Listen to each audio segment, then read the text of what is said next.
നമസ്കാരം. ഇന്നത്തെ പ്രധാനപ്പെട്ട രണ്ട് അപ്ഡേറ്റുകളാണ് ഇന്ന് കൊണ്ടുവന്നിരിക്കുന്നത്. ഒന്നാമത്തെ അപ്ഡേറ്റ് സ്ത്രീ സുരക്ഷാ പെൻഷൻ, വീട്ടമ്മ പെൻഷൻ എന്നിവയെ പറ്റിയുള്ള അപ്ഡേറ്റാണ്. മറ്റൊന്ന് ക്ഷേമ പെൻഷനുമായി ബന്ധപ്പെട്ട ന്യൂസാണ്. ആരും സബ്സ്ക്രൈബ് ചെയ്യുന്നില്ല. എല്ലാവരും ഒന്ന് സബ്സ്ക്രൈബും ലൈക്കും ഷെയറും ചെയ്യാൻ മറക്കല്ല. എന്നാൽ ഇന്നത്തെ അപ്ഡേറ്റിലേക്ക് കടക്കാം. 18,40,000 അപേക്ഷകളാണ് വീട്ടമ്മ പെൻഷന് വേണ്ടി വന്നിരിക്കുന്നത്. ഇതിൽ 16 ലക്ഷത്തോളം ആൾക്കാർ ഇതിന് അർഹത ഉള്ളവരും ആയിരുന്നു. അവരെ ഈ പെൻഷൻ പദ്ധതിയിലേക്ക് ഉൾപ്പെടുത്തിയിട്ടുമുണ്ട്.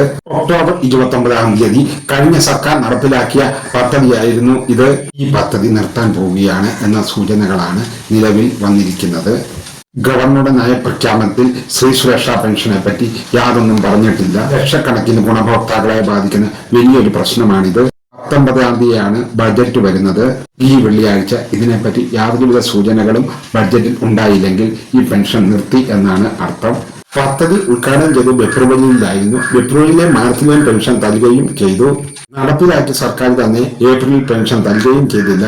അവരും നിർത്തിയ മട്ടിലാണ് മുമ്പോട്ട് പോയത്. കിട്ടുകയാണെങ്കിൽ ഏപ്രിൽ, മെയ്, ജൂൺ മാസങ്ങളിലെ 3000 രൂപയാണ് ലഭിക്കേണ്ടത്. 19 വെള്ളിയാഴ്ച ബഡ്ജറ്റ് നടക്കുമ്പോൾ ഇതിനെപ്പറ്റി യാതൊരു സൂചനയും നൽകിയില്ലെങ്കിൽ ഈ പദ്ധതി നിർത്തി എന്നാണ് അർത്ഥം.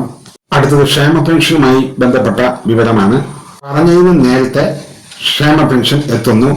പുതിയ സർക്കാർ വന്നപ്പോഴും ആ പെൻഷൻ മുടക്കമില്ലാതെ കൃത്യമായി എത്തിക്കുകയും ചെയ്തു. പെൻഷൻ കൈവലിലേക്ക് എത്താനുള്ള നടപടിക്രമങ്ങൾ തുടങ്ങിയിട്ടുണ്ട്. ക്ഷേമ പെൻഷന്റെ വർധനവ് ഉടൻ ഉണ്ടാകുമെന്ന് സർക്കാർ നേരത്തെ തന്നെ പറഞ്ഞിരുന്നതാണ്. പറഞ്ഞിരിക്കുന്ന നടപടികളെല്ലാം പാലിച്ചു വരുന്നു. ഇനി ക്ഷേമ പെൻഷൻ 3000 രൂപ ആക്കുക എന്നുള്ളതാണ്. അതിനുള്ള നടപടികളും തുടങ്ങിയിട്ടുണ്ട്. ഒറ്റയടിക്ക് 3000-ലേക്ക് എത്തുന്നതിന് പകരം ഘട്ടം ഘട്ടമായി തുക വർദ്ധിപ്പിക്കുന്ന ഒരു സാഹചര്യമാകും ഉണ്ടാകുക എന്നുള്ളതാണ് ഏറ്റവും പ്രധാനപ്പെട്ട ഒരു കാര്യം. 2 തവണയോ അല്ലെങ്കിൽ 3 തവണയോ ആയിരിക്കും 3000 രൂപയിലേക്ക് എത്തിക്കുക. ഈ തുക കുടിശ്ശികയില്ലാതെ എല്ലാവരിലേക്കും എത്താനുള്ള നടപടിയും സ്വീകരിച്ചിട്ടുണ്ട്. അതുകൊണ്ട് ഈ മാസത്തെ ക്ഷേമ പെൻഷൻ എത്രയും വേഗത്തിൽ തന്നെ എത്തിക്കുവാനുള്ള നടപടിയും സ്വീകരിച്ചിട്ടുണ്ട്. 20-യോടുകൂടി തന്നെ പെൻഷൻ എത്തിക്കാനുള്ള നടപടികളാണ് സർക്കാരിന്റെ ഭാഗത്തു നിന്നും തുടങ്ങിയിരിക്കുന്നത്.